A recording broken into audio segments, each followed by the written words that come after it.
ভোটে ভরাডুবির পরে এই প্রথম কোনো কর্মসূচিতে বেরিয়েই বিক্ষোভের মুখে অভিষেক। সোনারপুরে চোর চোর স্লোগান, ধেয়ে এলো ইট ডিম জুতো। সোনারপুরে পৌঁছতেই প্রবল জনরোষের মুখে অভিষেক। ধাক্কাধাক্কি, তৃণমূল সাংসদের কলার ধরে টান, কোনো মতে অভিষেককে হেলমেট পরিয়ে বের করলেন নিরাপত্তারক্ষীরা। সোনারপুরে বিক্ষোভের মুখে পড়ে বাইকে সবার অভিষেক। নিহত তৃণমূল কর্মীর বাড়িতে ঢুকতেই বাইরে ফের বিক্ষোভ, ঝাঁটা হাতে মহিলারা, তৃণমূল সাংসদকে চোর স্লোগান। তৃণমূল কর্মীর বাড়ির ভিতরে অভিষেক, বাইরে বিক্ষোভে মহিলারা। সোনারপুরে তুলকালাম। একজন তৃণমূলের মারা গেছে, উনি এসে পরিবারকে সান্ত্বনা দিতে, বাবার মাকে কতবার গেছে সান্ত্বনা দিতে।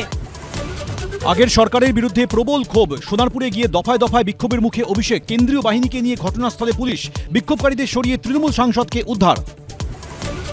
সোনারপুরে অভিষেককে ঘিরে ক্ষোভের বিস্ফোরণ। এর সঙ্গে আমার দল দূর দূর পর্যন্ত যুক্ত না। আমরা সংযত ছিলাম বলেই আজকে তৃণমূল কংগ্রেস অক্ষত আছে। সোনারপুরে গিয়ে ক্ষোভের মুখে পুলিশি ঘেরাটোপে উদ্ধারের পর কলকাতায় ফিরেই অ্যাপোলোয় অভিষেক। পৌঁছলেন মমতা। অভিষেককে নিয়ে অন্য হাসপাতালে রওনা।